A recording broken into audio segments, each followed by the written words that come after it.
Halo semuanya, kembali lagi di channel aku, di mana aku selalu membahas tentang seputar mahasiswa dan review buku. Nah, perkenalkan juga nama aku Zika, seorang mahasiswa jurusan Ilmu Perpustakaan dan Sains Informasi. Di video kali ini aku bakal review sebuah buku. Buku ini menarik banget, teman-teman semuanya percaya sama aku. Dan aku mulai dulu sebelumnya sama teman-teman semuanya. Di sini siapa yang suka nonton Clash of Champions? Baik dari season 1 atau season 2. Nah, penulis dari buku ini itu merupakan salah satu peserta dari Clash of Champions season 1. Penasaran nggak? Nah, oke, ayo kita mulai review bukunya. Nama bukunya Kimchi Confession. Teman-teman bisa lihat di sini. Nah, buku ini tuh karya dari Kasavira Putri. Nah, aku mau bercerita ya tentang latar belakang Kasavira Putri. Nah, Kasavira Putri adalah seorang content creator di mana namanya ini lagi naik pas waktu Clash of Champions dimulai. Karena apa? Karena Kasavira ini sangat sekali pintar ya, baik di hitungan maupun di memori. Namanya itu sempat naik banget di Clash of Champions sebagian part menghafal memori di yang galeri itu loh, yang lukisan itu. Buat teman-teman yang sering nonton pasti tahu sih itu part mana. Nah, Kasavira ini juga punya latar pendidikan di yang sangat luar biasa, mulai dari SMA nih. Kasavira udah rantau dari sejak SMA ke Korea. Salah satu sekolah SMA yang bergengsi di sana. Soalnya sekolah itu tuh sulit untuk dimasuki dan berlatar belakangnya itu dari science, Griffith Science High School gitu. Nah, nama sekolahnya Korea Science Academy. Dan juga Kasavira melanjutkan pendidikan S1-nya ke KAIS. Siapa yang nggak tahu KAIS sih, salah satu institut terbaik di Asia kan. Oke teman-teman semuanya, sebelum kita review bukunya, aku mau cerita sedikit personal aku pribadi, kenapa aku tertarik waktu itu beli dan baca buku ini. Oke, dimulai dari waktu bulan Agustus tahun 2024 waktu itu. Waktu aku masih kelas 12. Nah, jadi setiap tahun tuh kelas 12 di sekolah aku wajib banget untuk mempunyai karya tulis bentuk paper gitu. Nah, di program ini kita itu diwajibkan untuk bimbingan, diwajibkan untuk kayak nantinya itu diuji oleh guru tentang paper ini dan berbagai banyaknya lagi hal-hal yang teknis ilmiah gitu. Nah, itu tuh dilakukan untuk persiapan kita sebagai mahasiswa. Nah, bersamaan dengan itu, program paper itu, jadi sesuai dengan bulannya Agustus, ada nih acara perlombaan gitu, dimana aku tuh masih jadi pengurus gitu di sana. Nah, bentrok antara kedua acara ini dan aku juga sebenarnya punya kedudukan yang cukup penting mungkin ya di acara ini karena aku terpilih jadi BPH-nya, jadi bendahara waktu itu. Dan jujur aja aku sulit membagi waktu aku, dan jujur aja di situ juga aku lebih lebih mencurahkan energi aku ke pengurusan ini karena ya gimana ya, itu kan mengurus banyak orang gitu, aku juga gak bisa egois, lebih ke mentingin pelaku waktu itu. Nah, karena aku tuh terbilang cukup jarang bimbingan, aku udah chat tadi guru aku kayak negur gitu, Azka, kamu tuh di sini tuh untuk belajar. Ibu tahu kamu itu aktif di kepengurusan, tapi kamu juga harus bisa bagi waktu dimana kamu harus bimbingan teman-teman yang lain udah ke bab 1 loh, aku masih kata pengantar waktu itu. Aku cukup tertampar udah dikasih chat kayak gitu. Terus ya aku sempat juga agak kayak menggerutu, lumayan kesel gitu, soalnya aku tuh mikir kayak gini, kenapa ya orang-orang kayak gak ada yang mengerti aku, dan teman-temanku juga sebagian ada yang ngalamin yang sama gitu. Padahal kita tuh ngelakuin semua itu tuh untuk manfaat banyak orang, ribuan orang. Kenapa kita yang disalahkan gitu? Tapi beberapa hari kemudian aku sadar bahwa cuma aku menggerutu kalau aku gak ada aksi, gak ada perubahan. Dari situ aku refleksi diri dan kayaknya aku emang benar-benar perlu ilmu untuk manajemen waktu antara kepanitiaan dan ya, kepanitiaan organisasi dan akademik paper aku. Dan waktu itu aku searching lah di YouTube dan aku tuh nemu podcast Raditya Dika sama Kasavira waktu itu. Dan di podcast itu aku tuh banyak banget tahu insight Kasavira tentang manajemen waktunya di sana di Korea, dan juga banyak tentang menceritakan buku ini. Dan di situ adalah awal mulanya aku tertarik beli buku ini karena mungkin aku lebih ingin mengulik-ngulik pelajaran Kasavira dan insight full Kasavira di buku ini. Personally itu sih alasan aku beli buku ini. Oke teman-teman semua, setelah tahu nih personally aku kenapa tertarik dan beli buku ini, sekarang aku mau bahas first impression aku pas buku ini nyampe di tangan aku. Soalnya aku kan beli buku ini online ya waktu itu. Pas nyampe buku ini tuh bener-bener aku yang wah gitu pas gue pakai tuh wah. Kenapa? Soalnya kalian bisa lihat di sini itu bener-bener yang covernya tuh yang colorful, yang ceria, yang happy gitu. Dihiasi langit Korea yang biru cerah dan juga gedung-gedung Korea yang kalian bisa lihat sendiri, ini tuh banyak banget bahasa Korea aku pun gak ngerti ini apa. Dan satu Kak Vera di sini kayak hijabi terus nenteng pasangan kayak wah aku di Korea gitu, kayak baru melihat first impression ke Korea. Ini bener-bener bagus banget first impression aku ke cover buku ini. Dan juga pas buku ini nyampe tangan aku juga yang wow ternyata bukunya cukup tipis ya, maksudnya dibanding buku aku yang lain ini salah satu buku yang cukup tipis ya, aku cuma 164 halaman begitu. Oke teman-teman semuanya, setelah tahu first impression aku juga, kita buka langsung ya buku dari Kak Safira. Ini jujur bukunya bagus banget, dan kita mulai dari prolog dulu mungkin ya. Nah, prolog ini Kak Safira tuh lebih menceritakan tentang kenapa Kak Safira memilih judul Kimchi Confession. Nah, seperti yang teman-teman tahu, kimchi confession itu artinya apa coba? Nah, kimchi itu lebih ke makanan khas Korea kan ya. Nah, makan kimchi ini tuh ada kayak filosofisnya gitu loh ke kehidupan Kak Safira selama SMA di sana gitu. Oke, sekarang juga kita mulai ke daftar isi. Di daftar isi, chapter pertama ada halo, nama saya Vera. Nah, di chapter pertama ini, Kak Sofia itu lebih ke memperkenalkan diri, latar belakang Kak Vera kayak gimana, apa yang dimiliki Kak Vera, dan juga dukungan keluarganya, mindset keluarganya, dan juga beberapa aktivitas yang memang masih di Indonesia. Kayak Kak Sofia kan sebelum ke Korea sempat SMA juga ya di Indonesia. Nah, Kak Sofia lebih ke menceritakan singkatnya selama di Indonesia sebelum ke Korea gitu. Oke, di chapter yang kedua ada selamat datang di Korea. Nah, di chapter kedua ini tuh kayak yang first impression Kak Safira pas datang gitu, kayak wah melihat suasana Korea, kayak lebih ke yang buku ini mungkin sih ya, cover buku ini. Lebih ke yang oh Korea itu seperti ini, ternyata sekolahnya seperti ini gitu. Dan plot twistnya ya, mungkin ini agak sedikit spoiler, tapi aku yakin Kak Vera juga cerita di podcastnya mungkin atau di video-videonya itu lainnya. Ternyata Kak Vera itu baru tahu sekolah yang Kak Safira daftar atau yang Kak Safira masuki itu tuh salah satu sekolah terbaik dan terketat masuknya di Korea Selatan. Presentasinya juga dikasih tahu sih di sini, dan perbandingan antara perempuan dan laki-laki juga ditulis di sini. Itu yang membuat aku sedikit shock, soalnya di sini juga di chapter 2 ini tuh emang diceritain kurikulumnya tuh sepadat dan seketat apa. Aku jujur aku geleng-geleng sih lihat sistem Korea khusus di sekolah Korea Science Academy KSA ini. Oke, di chapter yang ketiga, aku gak bisa bahasa Korea.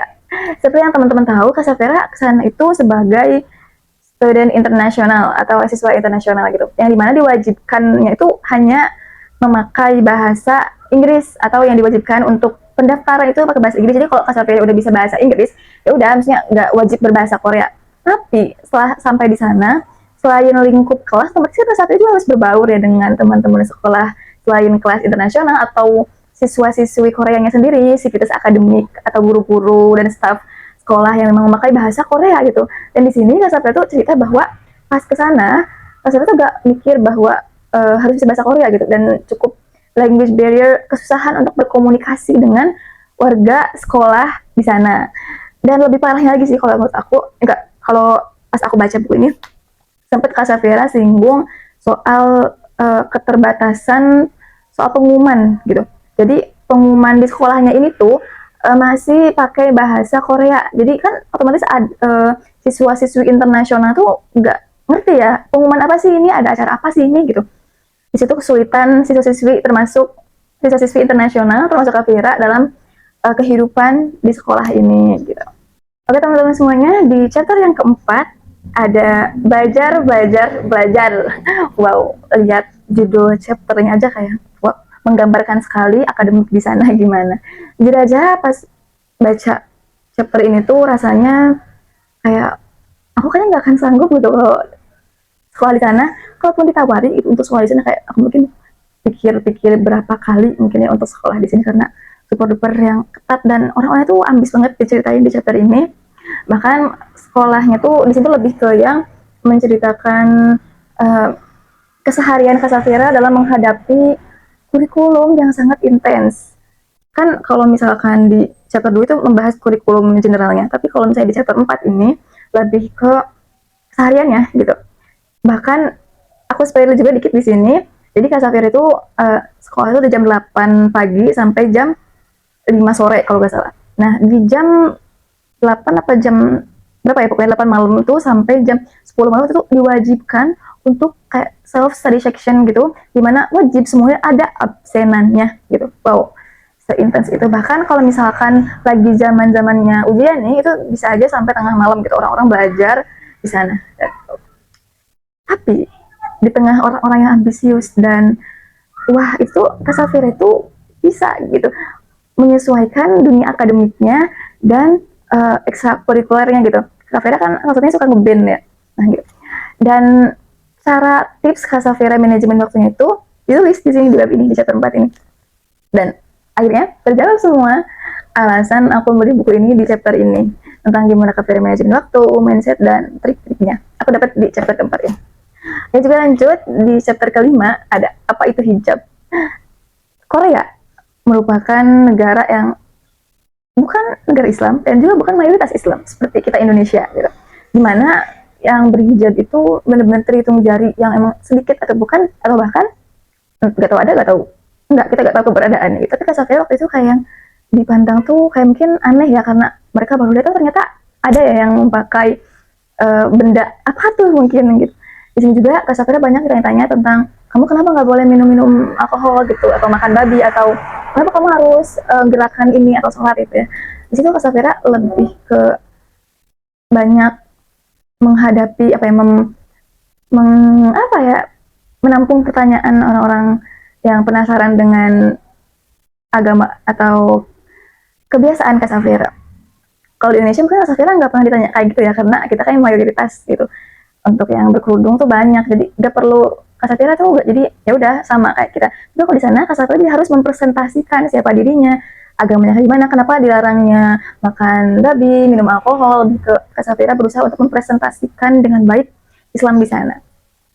Dan di chapter yang keenam ada, halo semua, selamat datang di vlog aku. Nah, di sini tuh Kak Safira kayak iseng gitu nge-vlog.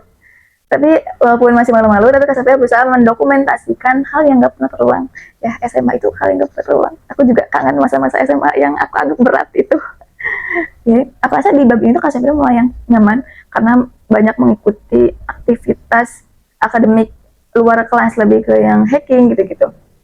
Oke, di chapter yang ketujuh ini tuh ada kebahagiaan yang kecil tapi pasti. Jujur aja di chapter itu aku lebih yang merenung, gimana ya, aku dapat pembelajaran sih di sini.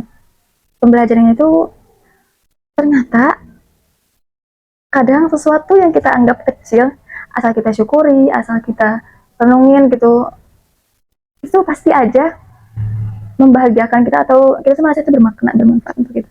Dan di sini di tengah akademik Kak Safira yang sangat sekali intens, sangat sekali ketat, sangat sekali berat, Kak Safira bisa mensyukuri hal-hal kecil, dan itu jujur membuat aku tertampar, karena aku rasa akademik aku tuh di sekolah tentunya ya semua sekolah Indonesia gitu gak seketat Korea, tapi kenapa aku masih mengeluh, aku mempertanyakan itu di bab ini. Dan juga sebenarnya di situ ada part yang wow, yang apa ya, ini gemes sih, kayaknya aku yakin ini nggak pernah Kak Safira bocorin di mana-mana. Aku kasih clue aja. Kak Safira cerita tentang Kak Safira pernah suka sama seseorang, lebih ke suka mengagumi tengah-tengah gitu. Kalian bisa baca di sini. Ya, chapter ke-7 ini. Jadi di chapter yang ke-8 ada mimpi dan aku dari Kak Safira gitu maksudnya. Di sini tuh banyak lebih ke Kak Safira tuh mendapat pertanyaan umum yang sering ditanyain, yang akhirnya Kak Safira jawab di buku ini, dan juga lebih ke refleksi dan ucapan terima kasih buat keluarga, buat teman-teman Kak Safira, dan untuk segala perjuangan Kak Safira selama di Korea Science Academy. Ya, oke, setelah menyelesaikan buku ini selama 2 hari, ya, selama 2 hari, aku lebih ke banyak berenungnya tentang uh, kita itu sebagai warga Indonesia yang dianugerahi banyaknya sumber daya alam dibandingkan negara-negara lain, contohnya Korea, kita lebih bersyukur, lebih menjaga alam kita, dan seberat apapun tantangan yang kita pilih ketika Vera, kita ya harus berani untuk menyelesaikan, berani untuk mempertanggungjawabkan pilihan kita. Nah, aku benar-benar jujur, personally aku benar-benar belajar dari buku ini. Oke, di sesi yang terakhir, mungkin aku mau kasih rekomendasi buat teman-teman semuanya. Pertama, untuk anak-anak rantau, baik itu teman-teman yang mau rantau ke luar negeri, kayak Kak Vera ini sejak SMA, atau yang mau rantau beda daerah, tapi dalam negeri tapi beda daerah gitu. Nah, kenapa aku rekomendasi buat anak-anak rantau? Karena jujur aja, aku juga anak rantau gitu. Aku lebih mengambil banyak insight tentang rantau, tentang survive gitu di wilayah baru. Itu benar-benar belajar dari sini. Dan Kak Fira itu benar-benar yang mindset itu bagus banget, yang perlu banget menurut aku. Harusnya orang-orang yang rantau itu punya mindset kayak Kak Fira, kayak lebih banyak belajar tentang lingkungan, lebih sadar, lebih terus belajar dan belajar, baik itu belajar akademis ataupun belajar memahami lingkungan baru. Nah, rekomendasi yang kedua untuk teman-teman muda, walaupun itu gak rantau gitu maksudnya, teman-teman muda yang gak rantau, kenapa aku rekomendasi buku ini? Kak Safira itu punya mindset yang emang benar-benar sangat bagus untuk teman-teman muda sama kayak aku. Kak Safira juga Gen Z kan gitu, jadi relate banget sih untuk kita, untuk teman muda yang mau terus berkarya, yang mau terus mengejar cita-citanya. Bener-bener aku rekomendasi buat teman-teman beli dan baca buku ini. Dan juga kenapa aku rekomendasi buku ini, selain bukunya gak terlalu tebel, buku ini juga benar-benar bahasanya gampang untuk dipahami. Kenapa gampang dipahami? Kalau teman-teman yang suka lihat channel YouTube-nya Kak Fira atau nge-follow Kak Fira di Instagram, itu pasti pernah gitu mendengar suara Kak Fira. Nah, buku ini tuh benar-benar kayak bahasa Kak Fira ngomong gitu, yang benar-benar mudah untuk dipahami. Jadi kalau kalian baca buku ini, benar-benar kayak yang Kak Fira ngomong aja gitu. Jadi mudah untuk dipahami. Ya mungkin cukup sekian review buku pertama aku gitu. Review buku pertama, aku nge-review buku itu maksudnya ya. Dan jangan lupa buat teman-teman semuanya yang mau mengetahui tentang buku-buku lainnya, bisa juga teman-teman komen di video ini mau aku review buku apa. Dan teman-teman juga yang punya rekomendasi buku bagus, aku minta tolong untuk cantumin judulnya dan penulisnya, karena aku lagi pengen mencari buku bacaan lagi gitu. Dan jangan lupa like dan subscribe untuk kalian tahu video-video apa yang bakal aku upload seputar review buku atau perpustakaan atau berbagai lembaga informasi lainnya. Sampai jumpa di video selanjutnya. Dadah!